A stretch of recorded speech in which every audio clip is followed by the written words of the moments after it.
చిన్నప్పటి నుంచి అమ్మ వాళ్ళు పెద్దవాళ్ళ దగ్గర నుంచి అంటూ ఉంటారు బెండకాయలు ఎక్కువ తినండి, బ్రెయిన్ బాగా పనిచేస్తుంది. అది నిజమా అబద్ధం? కొంతవరకు నిజం. కూరగాయలు ఏవి తీసుకున్నా తప్పేం లేదు. అంటే నట్స్ ఎర్లీ మార్నింగ్ బాదం కానీ జీడిపప్పులు కానీ తింటే బ్రెయిన్ షార్ప్ ఈ మధ్య కాలంలో ఏంటంటే బ్లాక్ ఫుడ్స్ అని వచ్చాయండి. ఓకే, మీరు చాలా మంచి ప్రశ్న అడిగా. బ్లాక్ ఫుడ్స్ అంటే ఏంటో తెలుసండి. ఇప్పుడు ఈ మధ్య కాలంలో బ్లాక్ రైస్ అని వచ్చింది. మన ప్రాంతంలో తక్కువ.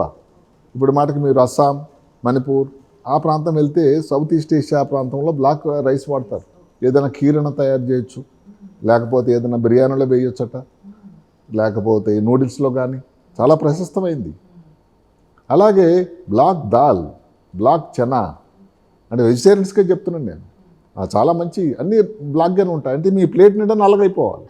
అసలు మామూలుగా ఏమి తింటామంటే బ్రైట్ కలర్ ఉండాలి, రెడ్గా ఉండాలి, ఎల్లోగా ఉండాలి. అది చాలా మంచి ఆరోగ్యం. నిజమే.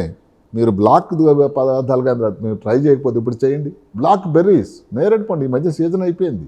ఎంత ప్రశస్తమైన పండు అండి. బ్లాక్ డేట్స్ అందరూ తీసుకునే చాలా మంచిది అంటారు. అలాగే అందరి ఇంట్లో దొరికేది నువ్వులు, బ్లాక్ సెసేమ్. దానివల్ల అసలు నిద్ర, అది మెలటోనిన్ హార్మోన్ తయారై నిద్ర మీరు కానీ ఆ రోజు నువ్వులతో తయారు చేసిన వండగాని తినేటట్టయితే ఇద్దరు చెప్పలేనంత నిద్ర వస్తుంది.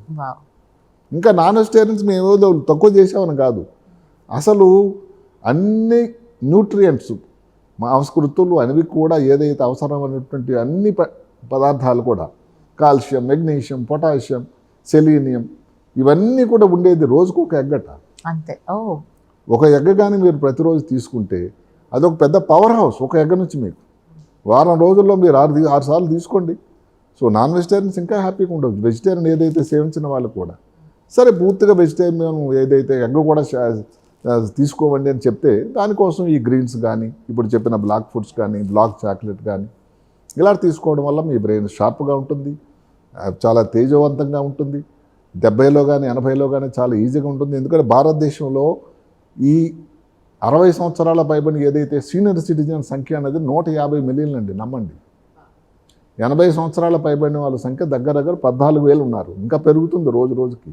ఎందుకంటే దేశంలో ఆరోగ్య ప్రమాణాలు పెరిగాయి కదా. మనకు స్వాతంత్రం వచ్చినప్పుడు భారతదేశంలో అందరూ కూడా 40 సంవత్సరాలు బతుకుతున్నారు. ఇప్పుడు 70 సంవత్సరాలు ఈజీగా బతుకుతున్నారు. ఆరోగ్యం పెరిగింది, వాటర్ కానీ పారిశుద్ధ్యంగా దొరుకుతూ ఉంది, కల్తీ తగ్గింది, ప్రజల అవగాహన పెరిగింది, సోషల్ మీడియా రీచ్ చాలా ఎక్కువైంది. ఇలాంటివన్నీ జరగడం వల్ల డెఫినెట్గా ఆరోగ్య ప్రమాణాలు పెరిగాయి. ప్రభుత్వాలు కూడా దానికి సైతోదంగా కృషి చేస్తున్నారు. కోవిడ్ టైంలో లక్షల మంది ఇబ్బంది పడినా కానీ ఆ కోవిడ్ వ్యాక్సిన్ అనేది ఒక నిజంగా అమృతంలా రాగా సంజీవనిలాగా రావడం వల్ల ఎంతమంది ఈరోజు మనం బట్టకట్టి ఉన్నామంటేను. అంటే ప్రతి లెవెల్లో కూడా అంత మంచి రీసెర్చ్ జరుగుతుంది. భారతదేశంలో కూడా అన్ని సౌకర్యాలు ఉన్నాయి. ఏమాత్రం వెనకబడి లేదు. ఏదో ఒకప్పుడే మనం అమెరికా వెళ్ళాలి, ఇంగ్లాండ్ వెళ్ళాల్సిన పరిస్థితి లేదు. మనం ఉండాల్సిందల్లా ఏ సమయానికి ఏ వయసు వరకు అనుకూలంగా అన్ని జాగ్రత్తలు తీసుకోవడం వల్ల మీకు, మీ కుటుంబానికి, సమాజానికి, దేశానికి మీరు మంచి చేసిన వాళ్ళు అవుతారు.